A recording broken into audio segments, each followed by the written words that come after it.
Hi, Terry here from Stamping Magic. Welcome back to my channel. Today's video is very quick. I'm going to show you how I created my Clouds stencils. Now, I've had a card design in my head for quite some time now, and I really want to create this card, but it requires a cloud-filled background. So this is why this video came about. Let's get started.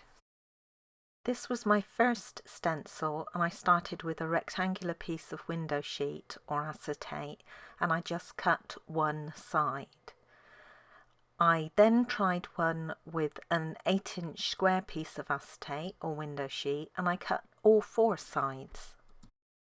I started with some copy paper or computer paper, and all I did was take a pencil and draw some cloud-like shapes across the width of the paper. Now, if you're like me at all, it may take you a little while to get into this. It certainly did me. My first few were not very cloud-like at all, but as I worked down the page, they got better and better. So if you don't like your first efforts, then just persevere and fill up the page so you've got lots of options to choose from. You want to cut a piece of window sheet or acetate, and this can be any size whatsoever, it doesn't matter. Mine is 21 centimeters by about 10 centimeters, which is 8¼ inches by 4 inches-ish. If you want to go straight in and do a square stencil, so you can have 4 options on it, I would suggest that you start with a piece of approximately 8 inches square or about 20 centimeters.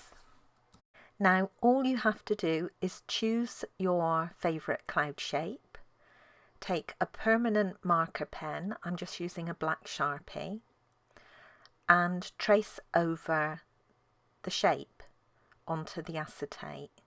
It doesn't need to be perfect at all, you just want to transfer the general shape onto your acetate. Then you take some scissors and you cut out the shape. See, it's super easy. And as I'm cutting, I'm trying to do each arch with one cut of the scissors. If you have to stop before you reach the end of the arch, then you won't get a smooth curve. Not that it really matters, because you can correct that afterwards, but this is how I try to do it. This time I'm going to add another cloud shape onto the opposite edge. So I've picked my next favourite and I'm just transferring that shape, tracing over the top of it with my Sharpie. And then I can cut this side out as well. And when I cut them out, I just use the Sharpie line as a guide. I don't actually follow it precisely. So if I don't like a bit of the shape, then I'll change it as I go. To clean off the stencil and remove any of the remaining Sharpie marker, I'm just using StazOn remover. So I'm covering the edges, and then I can wipe them clean. Right, so let's give this stencil a go. I'm just using some balmy blue ink and one of my blending brushes. I'll position part of the stencil over my cardstock, pick up some ink, and then apply it to the edge of the stencil. Then I can move the stencil, add some more ink, move the stencil again, and I can use different parts of it in different places.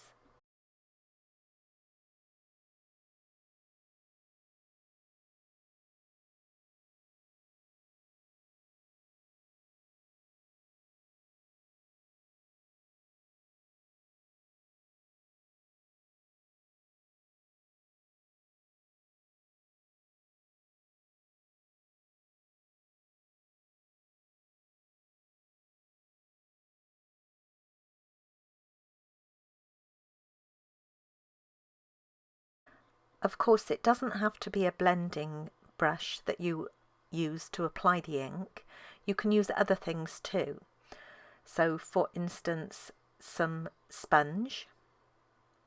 I've just got a small wedge of sponge here. I'm picking up some ink and then applying it to my cardstock. Or alternatively, you can use sponge daubers.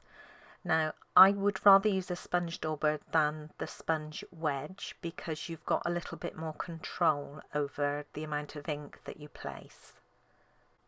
But all the different methods work quite well.